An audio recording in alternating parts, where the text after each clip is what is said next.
Martes 14 de septiembre de 2021, soy Paloma Barreto y sean bienvenidos a JN Noticias. Comenzamos con nuestros titulares.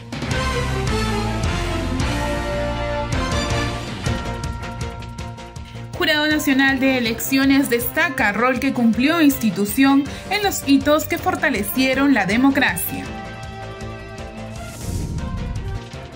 Jefe de la OMPE resalta labor de entes electorales en el marco de últimos comicios. Y la OMPE capacita en lenguas originarias a electores con miras a la revocatoria y comicios de Chipao de este 10 de octubre.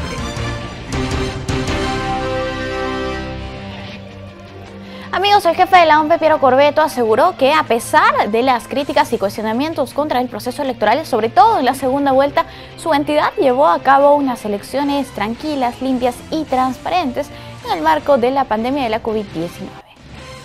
Por un lado tenemos la tranquilidad del deber cumplido, el poder haber hecho elecciones seguras y tranquilas, limpias y transparentes en el peor momento de la historia. El jefe de la OMPE, Piero Corbeto, aseveró que su labor ha sido reconocida a nivel internacional y que el país ha sido considerado como un ejemplo para realizar elecciones en épocas de pandemia, por lo que criticó a las personas que aún alegan que existió un fraude electoral durante la segunda vuelta presidencial. Parece que nadie es profeta en su tierra, ¿no es verdad?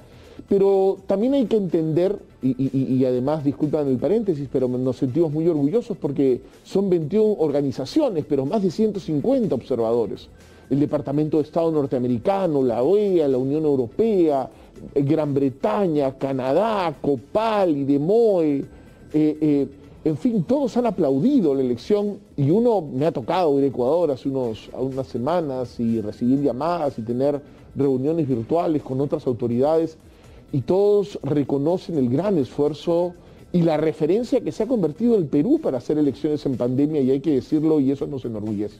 Bajo esa premisa, el titular del organismo electoral recalcó que no existen pruebas certeras de que hubo fraude en el país y que creer en esa posibilidad es solo un acto de fe. Hoy día tenemos sectores mal informados a partir de un grupo malicioso, perverso, que desprecia la vida y desprecia al ciudadano que piensa diferente que ellos, ¿no es verdad? Y tenemos un sector que cree en un núcleo duro. Creo que va a comenzar a reducirse porque creer en el fraude en el Perú es un acto de fe, porque no hay una sola prueba. En esa línea, remarcó que en el último tramo de las elecciones se registró un contexto inusual de intolerancia y difusión de noticias falsas, con el objetivo de quitarle legitimidad a quien asumiera las riendas del país. Construyeron lo que se llama información zombie, ¿no es verdad? Una información antigua, la sacan de contexto y dicen, esta información es de ahora.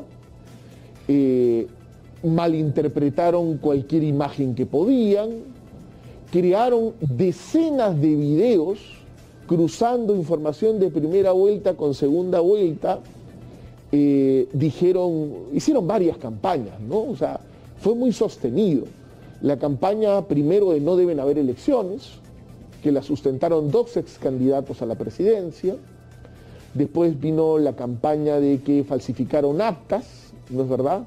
Finalmente, se mostró a favor de la creación de la Comisión del Congreso de la República, que investigará las presuntas irregularidades denunciadas durante las elecciones generales 2021. Según indicó, la OMPE tiene argumentos sólidos para desmentir el presunto fraude. Amigos, y como todos los martes electorales, la Escuela Electoral y de Gobernabilidad del Jurado Nacional de Elecciones desarrolla un tema correspondiente al proceso electoral próximo en el marco de las elecciones regionales y municipales.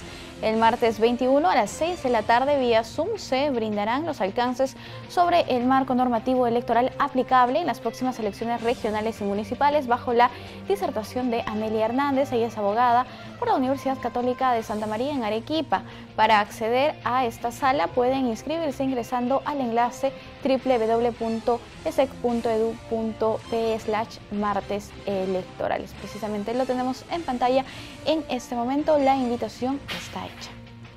Por otro lado, la OMPE recordó que el 2 de octubre se cerrará el padrón electoral para las elecciones regionales y municipales 2022 y por ello instó a los ciudadanos a actualizar sus datos en sus documentos de identidad. El próximo 2 de octubre se cerrará el padrón electoral para las elecciones regionales y municipales 2022.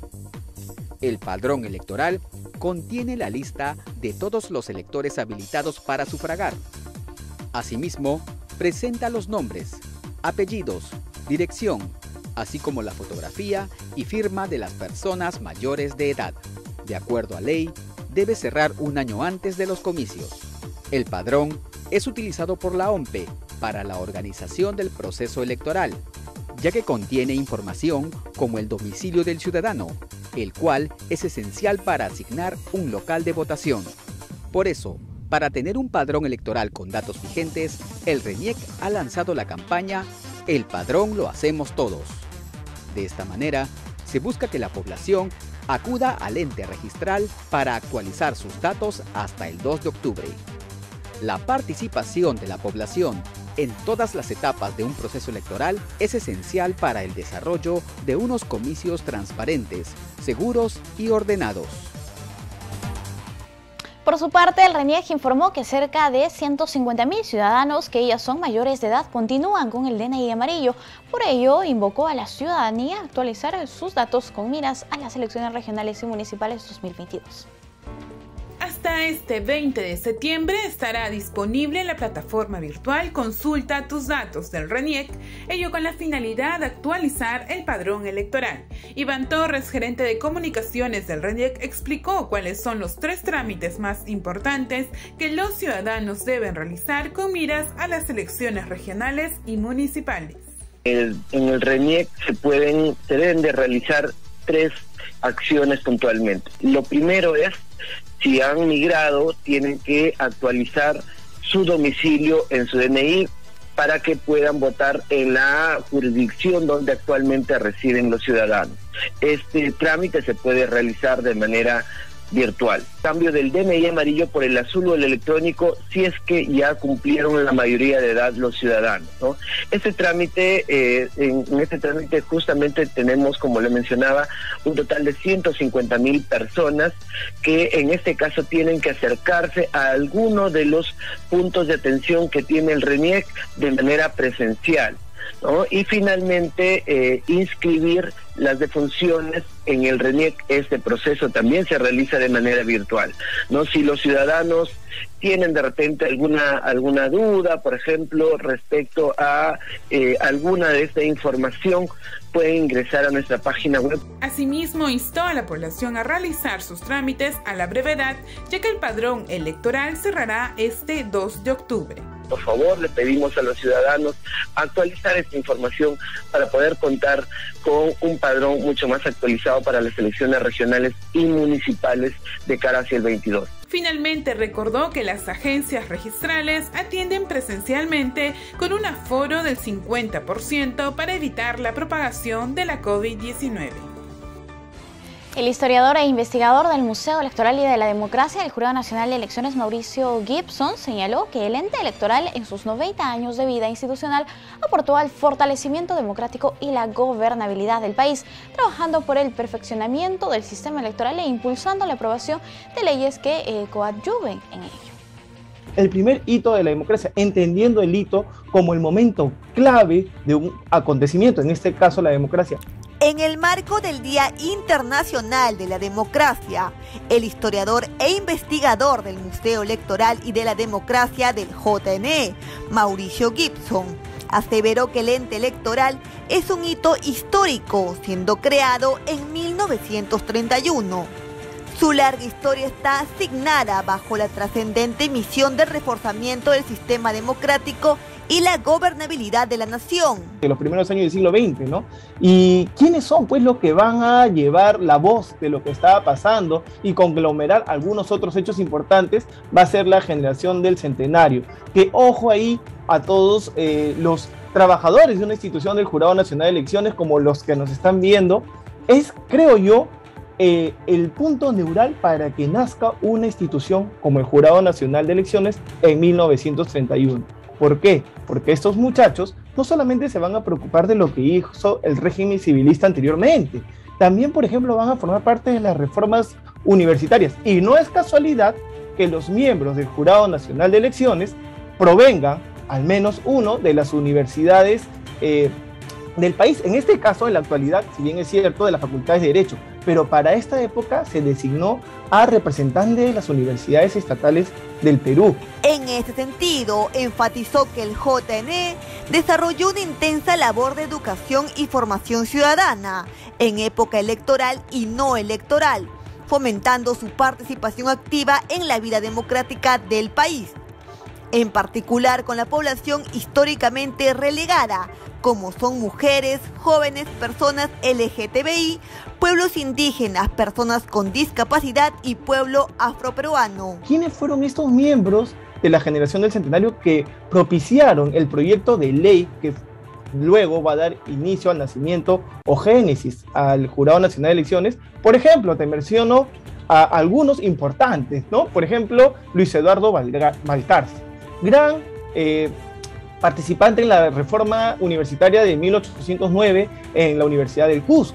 Por otro lado tenemos a Jorge Basadre, quien, siendo director de la Biblioteca Nacional, entregó el local o permitió que en ese local se llevaran a cabo estas reuniones. Luis Alberto Sánchez, quien va a ser uno de los fundadores del Partido Aprista peruano, ¿no? Estamos hablando de hombres importantes que formaron parte de la generación del centenario. Y no quiero dejar de lado a Alberto Arca Parró, que va a ser el que le va a agregar la nota estadística dentro del desarrollo de lo que va a ser el Jurado Nacional de Elecciones en futuro. Cabe resaltar que en nuestra historia republicana la creación del JN fue determinante para el logro de trascendentales hitos electorales al cumplirse el Bicentenario Nacional. El organismo electoral continúa empeñado en lograr una mayor participación y representación política.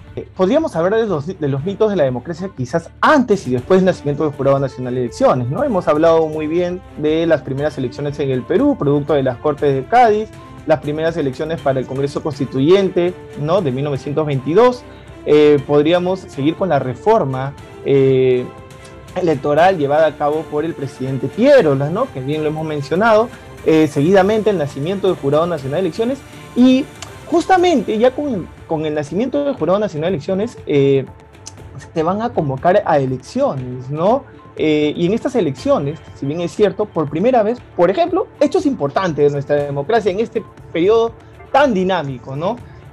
Primero, la participación y el nacimiento de los partidos de masa, el APRA, ¿no? La participación de los jóvenes que formaban parte de la reforma universitaria. Víctor Raúl Aya de la Torre, compitiendo ¿contra quién? Contra otro partido de masa encabezado por el militar Luis Miguel Sánchez Cerro, que va a ser Unión Revolucionaria, quien va a ganar las elecciones. Pero lo más importante es que también se lleva a cabo elecciones para elegir a los asambleístas de la constituyente del 32, que va a dar como consecuencia la constitución de 1933. ¿Y qué sucede en el hemiciclo, en el Parlamento en esta época? Por primera vez se va a discutir el voto femenino. En la concreción de todos estos logros para la democracia, el JN tuvo un rol preponderante, articulando con diversas organizaciones de la sociedad civil y la académica.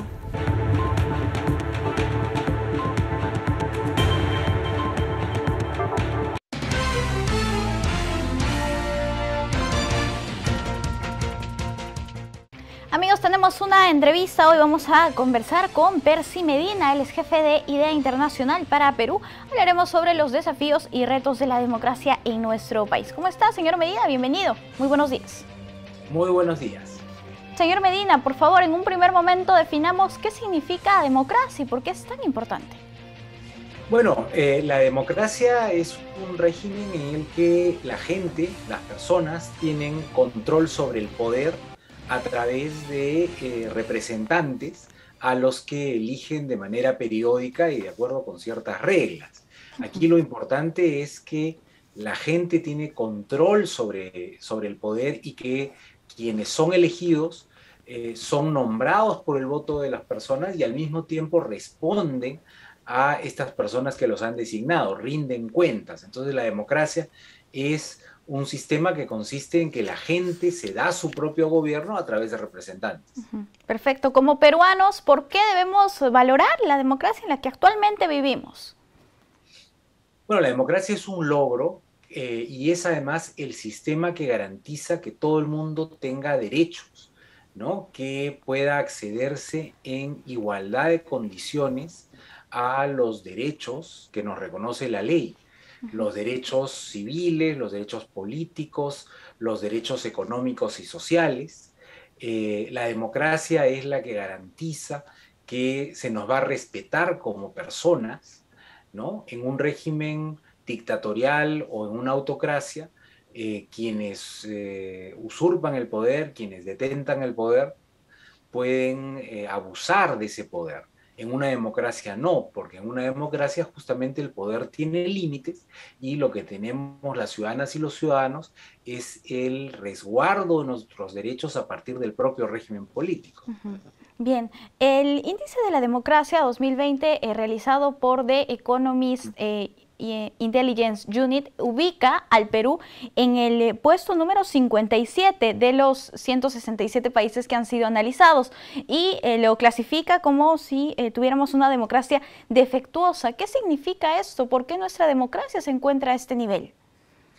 Bueno, nosotros hemos avanzado mucho en materia de democracia en las últimas décadas, pero todavía nos falta muchísimo también por avanzar. Es decir, hoy hay quizá más control ciudadano, más vigilancia desde la prensa, hay más transparencia en el quehacer de las autoridades, eso es una ganancia, ¿no? Y hay también quizá más reconocimiento de ciertos derechos. Sin embargo, todavía nos falta mucho para ser una democracia madura. Nos falta afianzar las instituciones, nos falta garantizar que los derechos lleguen a toda la ciudadanía, que no haya discriminación, que haya acceso a servicios y que haya acceso al bienestar. Eso es parte también de la promesa de la democracia, ¿no? El garantizar que todo el mundo pueda tener una vida digna. Entonces, evidentemente, todavía nos falta mucho, sobre todo en materia de estabilidad democrática, de cultura democrática, pero me parece también que tenemos mucho que celebrar, porque si nos comparamos con hace 3, 4 décadas, pues tenemos una democracia en funcionamiento y con todos los problemas que tiene, es un sistema que tenemos que resguardar, ¿no? Porque también se puede perder. La democracia se puede perder y eso es algo que hay que tener muy en consideración. Ahora sabremos un poco de la historia de nuestro país y con los recientes acontecimientos, ¿no? Con el aniversario de la captura del cabecilla de Sendero Luminoso, Abimael Guzmán, y con su reciente muerte, si podemos reflexionar un poco de todo el daño que le hizo el terrorismo a la democracia en nuestro país. Efectivamente, creo que uno de los mayores daños que ha sufrido el país, si no el mayor en las últimas décadas, ha sido el flagelo de la violencia y el terrible daño que generó la acción terrorista de Sendero Luminoso.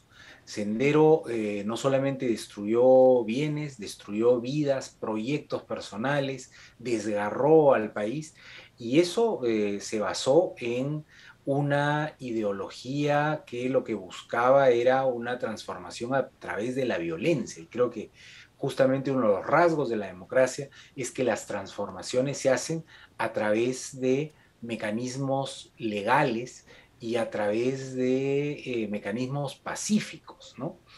Lo que garantiza la democracia es que los distintos proyectos políticos pueden competir y hacerse realidad si es que tienen apoyo popular, ¿no? A diferencia de los proyectos autoritarios como el de Sendero Luminoso, que era un proyecto que buscaba imponerse a través de la violencia y de la fuerza. Entonces creo que es un buen momento justamente para hacer una reflexión sobre la importancia de vivir en democracia, de respetar el pluralismo, de ir por un camino de paz, de legalidad, que lo que busca es efectivamente la transformación social, porque creo que nadie puede sentirse contento en la realidad que vive el país, nadie puede sentirse satisfecho con la realidad que vive en el país, que vive el país, aún peor después de la pandemia, ¿no? Alta pobreza, alta desigualdad, dificultades para acceder a los derechos, en fin. Pero eso se tiene que transformar en democracia, y para eso sirve la política, ¿no? Para generar desarrollo, para generar cambios a través de formas y mecanismos pacíficos. Perfecto. Por otro lado, sí, recordamos lo que ocurrió en el último proceso electoral en el que lamentablemente e irresponsablemente se ha manejado un discurso de fraude que probablemente ha vulnerado a nuestras instituciones, pero también la democracia en nuestro país. ¿Cómo recuperarnos de esta situación? ¿Cuál es ahora nuestra labor como organismo electoral, también como ciudadanos? Bueno, las elecciones del 2021 han sido elecciones con mucha polarización y muy llenas de noticias falsas que han sido aprovechadas efectivamente para hablar de un fraude que nadie ha podido demostrar, ni siquiera a través de indicios, ¿no? Se ha hablado muchísimo, y sobre todo creo en las redes sociales, de que se habrían manipulado esas elecciones, pero los observadores electorales, que son las entidades independientes que han estado vigilando el proceso electoral, tanto los internacionales, la OEA con una misión de observadores electorales, como la Unión Europea con una misión de expertos y varias otras misiones de observación que vinieron para el día de la segunda vuelta. Tanto los internacionales como los nacionales, la Asociación Transparencia, han señalado que no han encontrado ningún indicio de distorsión de la voluntad popular. Entonces, en esa medida tenemos que estar bastante confiados en que ha sido una elección normal, en los estándares que hemos tenido usualmente. Ninguna elección en el mundo es perfecta, habrá habido sin duda dificultades, irregularidades, problemas, eso ocurre en todo el mundo, pero en general ha sido una elección, según lo muestran los observadores, que ha cumplido los estándares usuales en una elección peruana, ¿no? Bien, señor Medina, ahora para comentarles a nuestros televidentes que IDEA Internacional y el Jurado Nacional de Elecciones están realizando una serie de actividades en el marco del Día de la Democracia. Por favor, coméntenos cuáles son los conversatorios que tenemos el día de hoy y los días siguientes. Bueno, efectivamente es un ciclo de 3 conversatorios que abordan 3 temas importantes de la democracia. En primer lugar, estamos hablando de la situación de los partidos políticos y cómo generar mejor representación, ¿no? ¿Qué es lo que deberían hacer las organizaciones políticas para ser lo que un partido tiene que ser? Que es una correa de transmisión, un espacio de interacción entre las personas y el Estado, el poder, la política, ¿no? Entonces, ¿cómo hacer para generar mejores partidos que representen mejor? Ese es el primer tema. El segundo tema tiene que ver con el aspecto de inclusión que tiene que tener la democracia. Una democracia tiene que garantizar que la diversidad de un país se vea incluida, representada adecuadamente, que los grupos que han tenido menos acceso a derechos vean sus derechos reconocidos de alguna manera. Entonces, el segundo tema tocado en el segundo día para el día de mañana es justamente democracia inclusiva y plural. Y para el tercer día se cierra este ciclo con una conversación acerca precisamente del proceso electoral 2021 y qué se puede hacer para mejorar nuestros procesos de elecciones en el futuro, qué medidas se pueden tomar tanto desde el cambio legal como de lo que pueden hacer los organismos electorales para tener elecciones, digamos, en mejores condiciones, ¿no? Todo proceso es mejorable y sin duda el proceso eleccionario peruano lo es, así que hay que sacar las lecciones y ver qué se puede hacer para tener mejores procesos electorales. Eso será en el tercer día de este conversatorio. Perfecto, la invitación está hecha. Señor Medina, muchísimas gracias por acompañarnos en el programa del día de hoy. Nosotros estaremos atentos a las redes sociales de IDEA Internacional. Tenemos que hacer una pausa. Volvemos.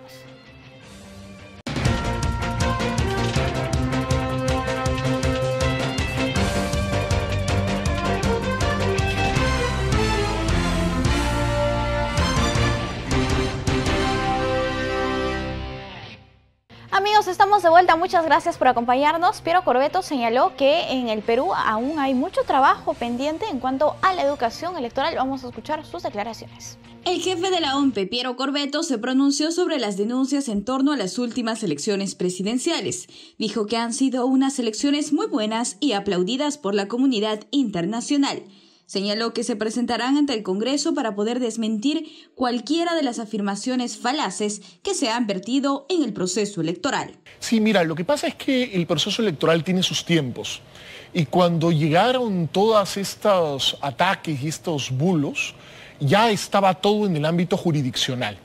Y nosotros preferimos no declarar para no interferir con el trabajo jurisdiccional que fue tan complejo y que tuvo a cargo el Jurado Nacional de Elecciones. Sí, es una posibilidad de haber podido salir antes. Nosotros elegimos salir después para poder aclarar, pero de todas maneras estamos aquí para aclarar y luego en el Congreso cuando sea pertinente. Además, resaltó que no hay ni una sola prueba de que haya habido algún tipo de fraude. En otro momento, aseguró que hay muchas cosas que mejorar y corregir en torno a la educación electoral de los peruanos. Creo que hay cosas que mejorar, definitivamente. Creo que nosotros tenemos que perfeccionar algunos sistemas nuestros administrativos y financieros, acelerar todo lo que tiene que ver con la definición de mesas de sufragio y locales de votación. Creemos que debemos recibir de manera mensualizada tanto el Jurado Nacional de Elecciones como nosotros, a los fallecidos de manera mensual para que, por parte de RENIEC, por supuesto, para poder colocarle una distintivo de que esa persona ya ha fallecido.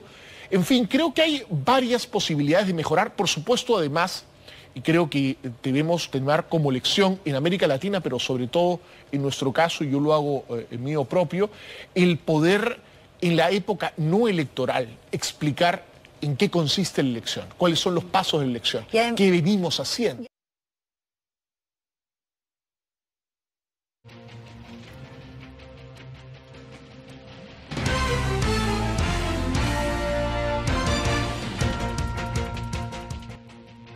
Amigos, les contamos que este 10 de octubre, electores del distrito de Lobitos en Piura llevarán a consulta el cargo de su alcalde y regidores. El principal motivo de la revocatoria se produce por no atender servicios básicos del pueblo. Veamos.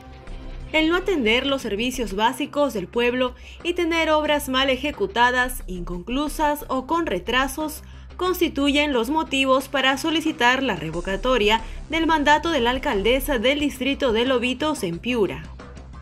Ella es Luz Angélica López Ordinola y junto a los regidores Carlos Eche, Rómulo Saavedra, Rita Céspedes, Henry Espinosa y Javier Bancayán serán llevados a consulta este 10 de octubre. Cabe mencionar que en las solicitudes para revocar no se necesita probar las motivaciones expresadas, solo que éstas no coincidan con las causales de vacancia y suspensión. Asimismo, para su admisión deben estar acompañadas del 25% de las firmas de los electores de la circunscripción. La localidad piurana está compuesta por 604 hombres y 520 mujeres, según reporta Infogop del JNE. Asimismo, 245 son jóvenes menores de 30 años. Para revocar a su autoridad el domingo 10 de octubre, necesitarán la mitad más uno de los votos válidos conforme a ley. De lo contrario, se mantiene en el cargo. Amigos, la Oficina Nacional de Procesos Electorales continúa con la capacitación a electores para la revocatoria de autoridades. Esta vez se acercan a pobladores en su idioma nativo, el quechua. A menos de un mes de la consulta popular de revocatoria, la Oficina Nacional de Procesos Electorales inició con el proceso de capacitación a miembros de mesa y electores, brindando información en su idioma materno. Por ello, capacitadores de la ODP Cusco se acercan a los ciudadanos del distrito de Cotabamba, explicando el proceso electoral en quechua.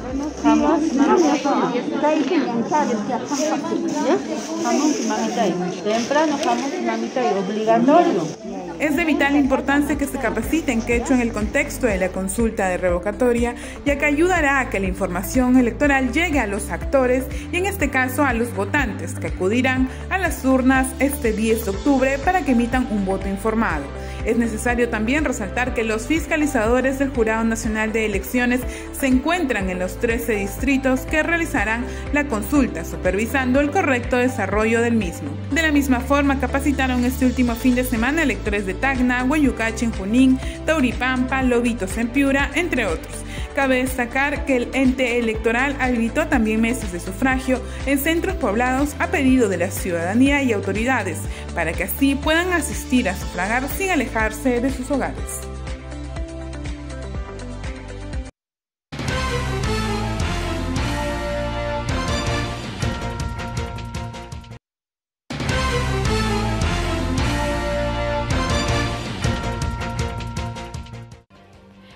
tenemos una entrevista, vamos a conversar con Ingrid Bachmann, ella es periodista y especialista en género de la Universidad Católica de Chile. ¿Cómo está? Bienvenida, muy buenos días. Buenos días. Amigos, en el 2006 hubo un boom de presidentas en Latinoamérica, situación que hoy es nula porque no tenemos ninguna presidenta mujer. ¿Qué considera que se deba esta situación? Esto tiene que ver con un contexto histórico. La verdad es que en 2006 los casos que tienes en mente fueron excepcionales, en el sentido de que fueron las primeras presidentas en esos países y en general no ha vuelto a haber otra más. Y es muy revelador de lo difícil que es para una mujer llegar a esas posiciones de poder. En el fondo, no es una carrera fácil, no se compite en igualdad de condiciones, entonces la contienda es muy desigual y no es de extrañar de que tome varios años a volver a tener un escenario como ese en que hay varias, digamos, mujeres, ya sea presidentas, primeras ministras o en posiciones de poder como esas, porque no es normal, o normal en el sentido de no es frecuente. Entonces va a costar y va a seguir costando porque son espacios ganados pero que son muy fáciles de perder. ¿Por qué los ciudadanos de Latinoamérica en todo caso no escogemos a mujeres? Es un problema, yo diría, de oferta y de demanda. Por un lado, no hay muchas candidatas mujeres en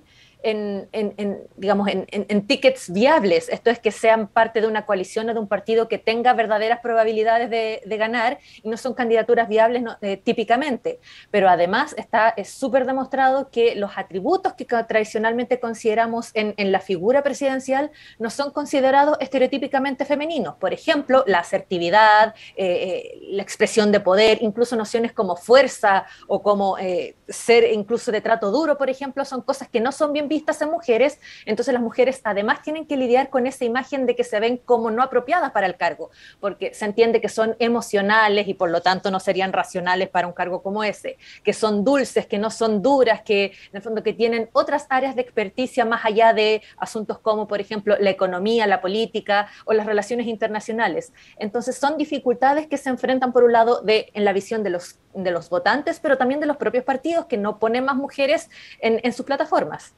Perfecto, ideas que debemos desterrar totalmente, ¿no? De la cabeza de los electores y también de los que están involucrados en la política y los que forman parte de estas organizaciones políticas, porque las mujeres somos totalmente capaces de asumir estos cargos de toma de decisiones en nuestro país. ¿Qué acciones debemos generar desde los organismos electorales, desde la ciudadanía para lograr tener más mujeres que representen finalmente a la población?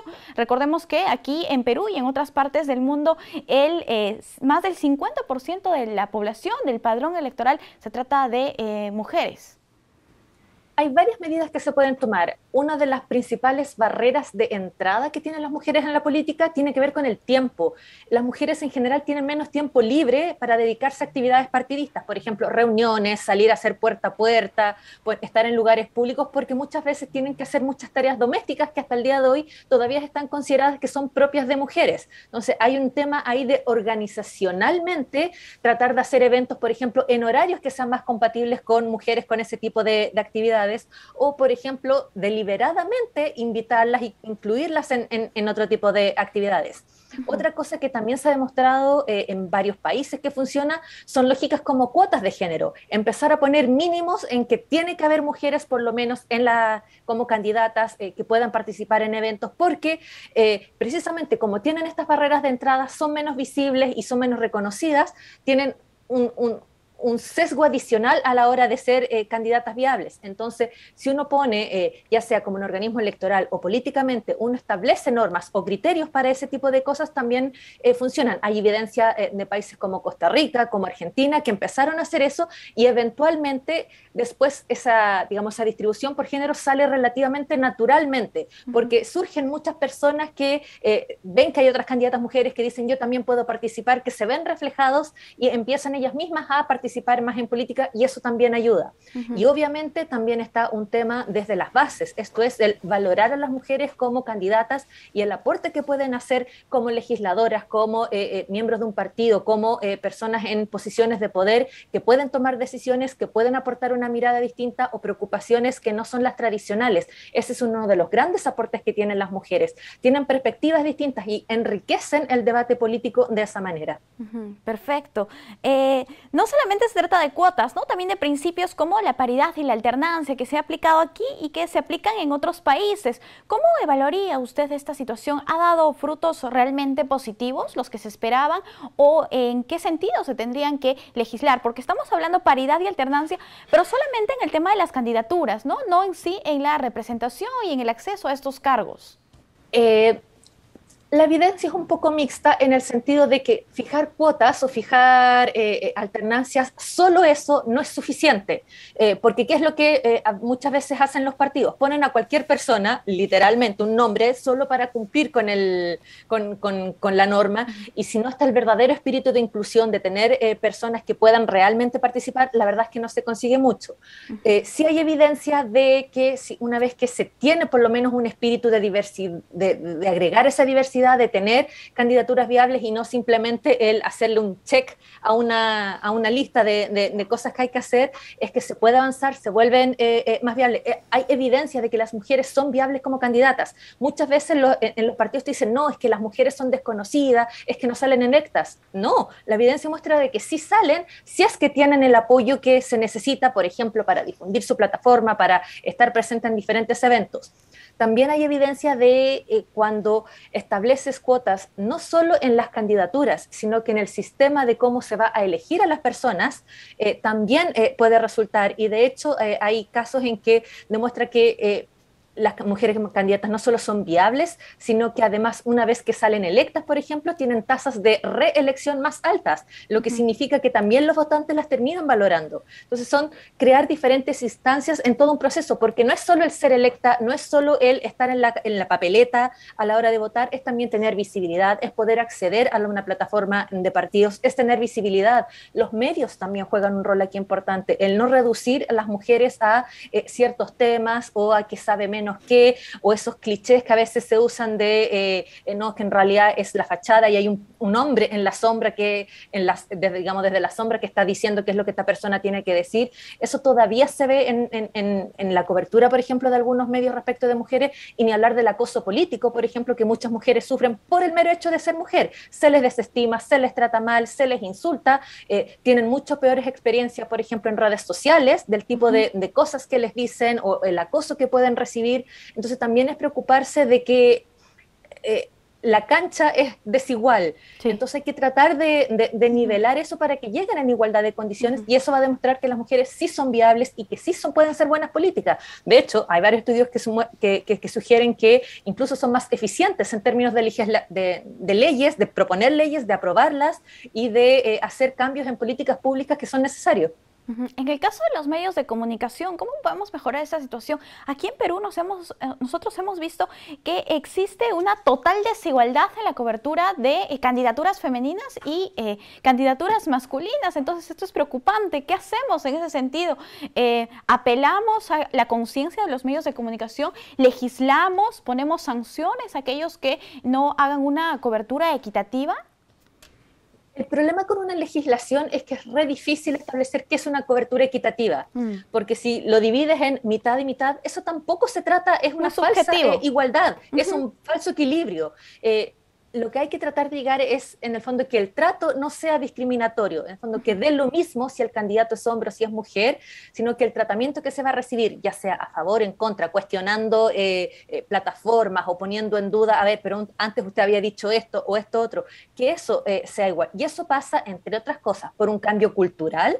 Estamos acostumbrados a tratar a hombres y mujeres distintos, pero también por las audiencias que sean más exigentes. O sea, si a nosotros nos molesta que digan algo, que traten algo, es también hacérselos ver y es hacer evidente de que aquí hay algo que no corresponde, que hay un trato que es discriminatorio, y empezar a quejarse, porque eso es lo que les duele típicamente a los medios, es cuando alguien se molesta, esto no se debe hacer, esto no corresponde, esto no es correcto, y es empezar a formar, y eso pasa también por ciudadanos y por votantes que sean más exigentes de ese tratamiento, y en cierto sentido es bastante injusto. Muchas veces son las políticas las que tienen que hacer como esa labor de educación, de más encima tener que enseñarle a periodistas o a personal de medios de que se está haciendo injusto, de que se está haciendo un trato que es discriminatorio y que no corresponde. Pero acciones de justicia de género, como básicamente el hacer algo tan sencillo como, a ver, yo diría lo mismo respecto de un candidato hombre, lo trataría igual, le haría el mismo tipo de preguntas,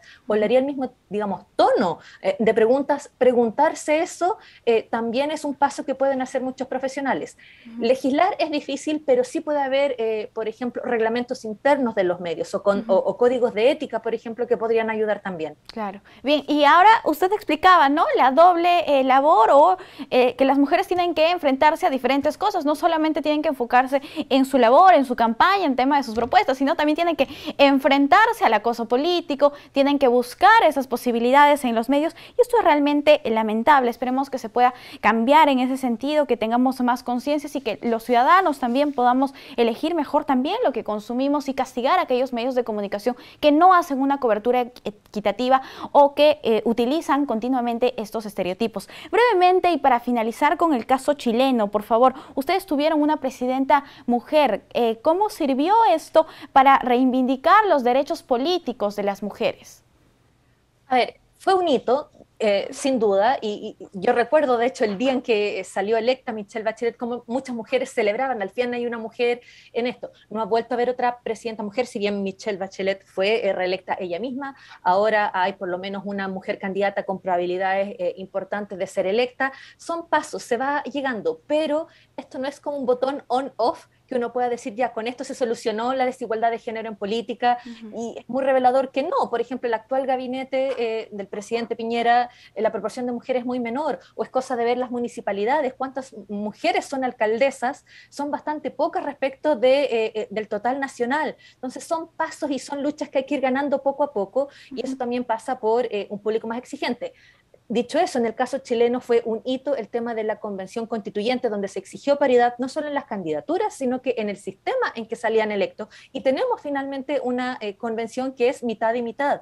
Costó convencer mucho a los legisladores para que aprobaran esa ley y salir adelante. Fue con mucha pelea, pero también fue con movilización de parte de ciudadanos exigiendo, a ver, estamos en el año 2021, esto ya no puede dejarse así nomás, hay que normarlo, hay que regularlo, hay que avanzar. Y esas exigencias, ese sentimiento público también ayuda a mover masas. Hay harto por hacer, definitivamente. Sí. Insisto, esto no es simplemente que uno, porque logró un hito, uno importante, es que resolvió todo para adelante, porque además surgen nuevas problemáticas.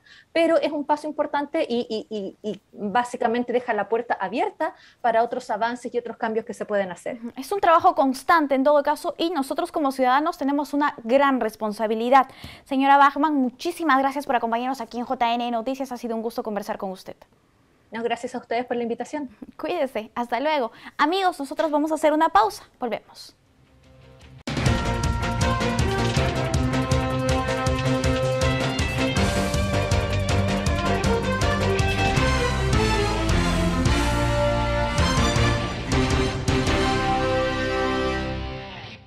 Amigos, tenemos información de coyuntura. Hasta el momento, el destino de los restos del genocida Abimael Guzmán es incierto. La fiscal de la Nación, Zoraida Ábalos, señaló por su parte que existe un vacío legal sobre la posible cremación del cuerpo del cabecilla terrorista.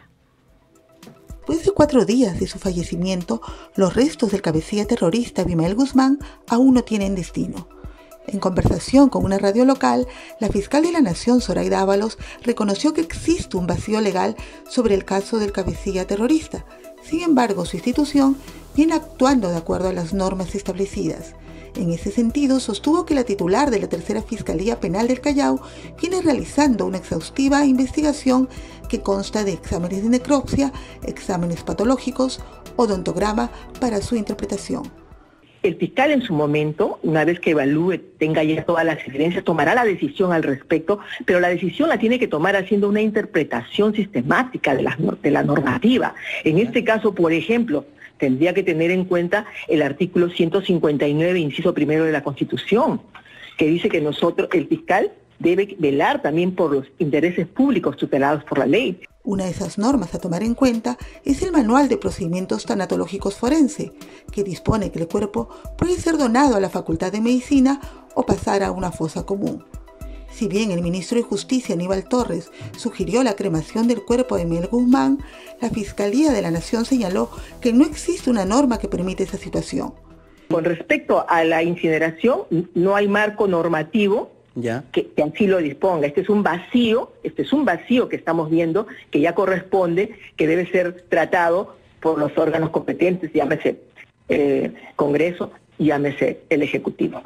Finalmente, la Defensoría del Pueblo y el Congreso de la República demandaron al gobierno emitir un decreto supremo que determine lo que se debe hacer con el cuerpo del cabecilla terrorista y que se regule la entrega de restos humanos de individuos cuyos actos cometidos en vida supongan una amenaza a la seguridad nacional. Y desde Cajamarca, el presidente Pedro Castillo aseguró que su gobierno viene trabajando por la reactivación económica y el pronto retorno a las clases presenciales, hechos que aseguró serán posibles si toda la población acude a vacunarse.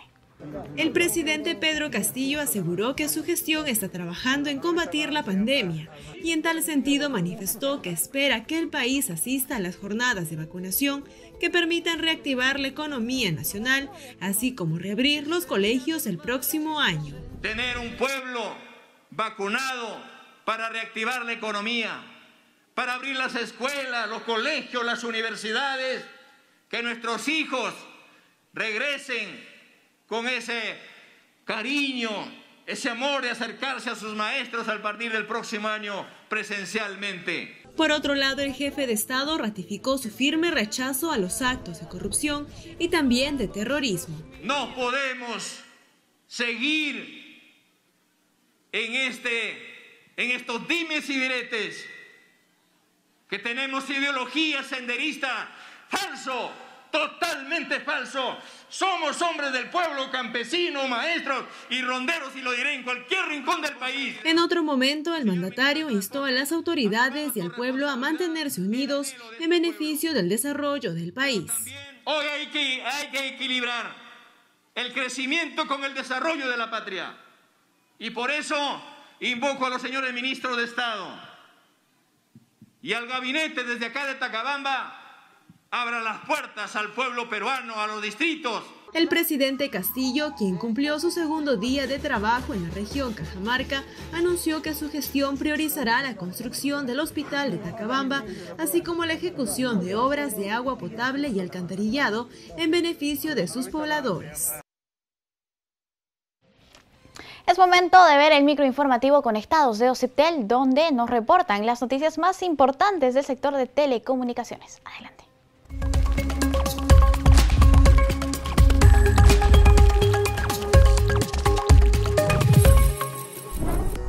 Gracias a nuestro aliado, el canal del Jurado Nacional de Elecciones, por el pase. Amigos, bienvenidos a otra emisión de Más Conectados con OCIPTEL, el micronoticiero del ente regulador. OCIPTEL se presentó ante la Codeco, que es la Comisión de Defensa del Consumidor y organismos reguladores del Congreso de la República. En esta cita, el regulador informó que está fortaleciendo las labores de fiscalización a la calidad de los servicios que ofrecen las empresas operadoras hacia los usuarios. Porque nosotros nos indignamos, nosotros sufrimos con los problemas de los usuarios también. Cuente usted con nuestro compromiso decidido a seguir trabajando y dar los resultados que venimos dando, y mejor todavía cuando se trata de los usuarios, para que los ciudadanos de nuestro país estén cada vez más satisfechos con los servicios de telecomunicaciones. Dijo además que están implementando varias actualizaciones normativas, además de mejores herramientas como un tablero de control para potenciar las acciones de supervisión de la calidad de los servicios de telecomunicaciones y así tener usuarios más satisfechos. OCIPTEL difundió el primer ranking de desempeño sobre reclamos, que mide a las principales empresas operadoras del mercado de servicios móviles y evalúa su gestión desde que el usuario se comunica con su operadora hasta la atención de la apelación por el trazo de OCIPTEL, de ser el caso. Movistar ocupó el último lugar en el ranking con el peor desempeño en atención de reclamos, mientras que el primer lugar lo consiguió Claro. Es importante señalar que ninguna operadora superó la meta inicial de 75 puntos de ratio global. OCIPTEL, por su parte, modificó el reglamento de reclamos para hacerlo más sencillo y ágil para los usuarios. Y recuerda que la portabilidad es el derecho que tú tienes de cambiar de empresa operadora sin perder tu número telefónico. En agosto, más de 481.000 líneas móviles cambiaron de operadora a nivel nacional, siendo la segunda cifra más alta en lo que va del año. De acuerdo con la herramienta del OCIPTEL, PUNCU, la renovación de promociones tanto en pospago y prepago hizo que las empresas captaran mayores líneas. Por ejemplo, Claro, Entel y Cuy Mobile obtuvieron un saldo positivo, mientras que Vitel, Telefónica del Perú y Flash reportaron un saldo negativo. Bueno amigos, esto ha sido todo por esta semana. No lo olvides, un usuario chancón es un usuario con poder. Nos vemos. Amigos, ahora gracias a Media TV de Ayacucho tenemos una entrevista exclusiva con la actriz peruana Magali Solier, quien hace unos días ganó un premio como mejor actriz en el Festival de Bulgaria. Veamos. Magali Solier se sacó el ancho, Magali Solier ha luchado con todo. Magali Solier ha sacado pues ese orgullo de nuestro país que es Perú. Oriana Magali Solier Romero, actriz peruana con más de 20 cintas protagonizadas, es hoy una de las representantes del séptimo arte que dejó en muchas ocasiones en alto el nombre del Perú. En las últimas semanas se conoció su reconocimiento como mejor actriz en el Festival Internacional de Bulgaria Love is Folly por su actuación en la película El Santo de lo Imposible. Irving Choja de Media TV entrevistó a la actriz ayacuchana en su ciudad natal, Huanta, y nos trajo la exclusiva sobre la película que la hizo hacerse de un galardón más. Pues de mujeres inmigrantes, de mujeres luchadoras, que dejando a sus hijos, dejando a su familia, dejando su país, tienen que ir a sobrevivir a otros países. De eso se trata la película. El amor de una madre hacia sus hijos. En la cinta, Magali Solier interpreta a Rafaela, una madre de unos 30 años que tiene 2 hijos adolescentes, Tito y Paul. Los 3 tratan de sobrevivir con trabajos precarios, pero los une no solo el amor, sino un gran sueño, el triunfar en Estados Unidos. La cinta fue dirigida por el sueco Mark Wilkins, quien dirigió por primera vez a Magali Solier, que además tuvo como desafío grabar en inglés. Es la primera vez que filmo pues en inglés y español, y un inglés masticado del cual me costó realmente pronunciar mal el inglés, pero me apoyaron muchísimo allá. Pero recordemos que la primera vez que la reconocida artista gana un premio internacional fue en el 2006 como mejor actriz en el Festival de Cine de Cartagena de Indias en Colombia y en el Festival Ibero-Latinoamericano de Montreal en Canadá. Posteriormente, en el 2009 obtuvo el Oso de Oro en el Festival Internacional de Cine de Berlín como mejor película por su interpretación en La Teta Asustada, recibiendo la estatuilla emocionada y cantando en quechua.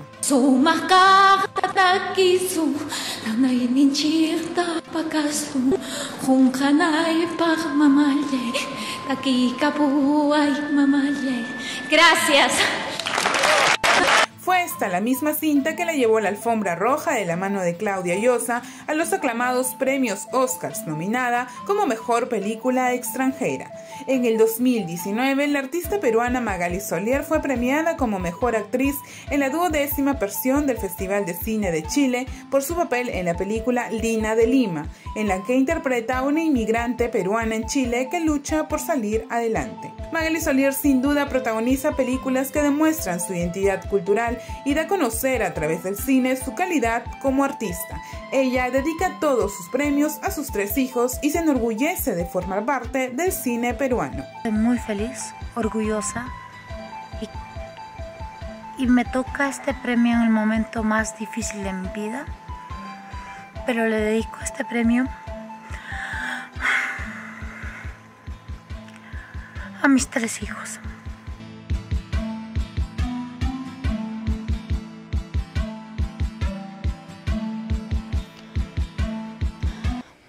Amigos, no tenemos tiempo para más, pero antes de despedirnos queremos recordarles que el Jurado Nacional de Elecciones invita a la ciudadanía a unirse a nuestras actividades conmemorativas con motivo del Día de la Democracia que se celebra el día de mañana. Bueno, estas actividades inician hoy a las 4:30 de la tarde con el conversatorio de partidos políticos para representar mejor, y a las 6 de la tarde tendremos la charla Los principales hitos de la democracia en el Perú.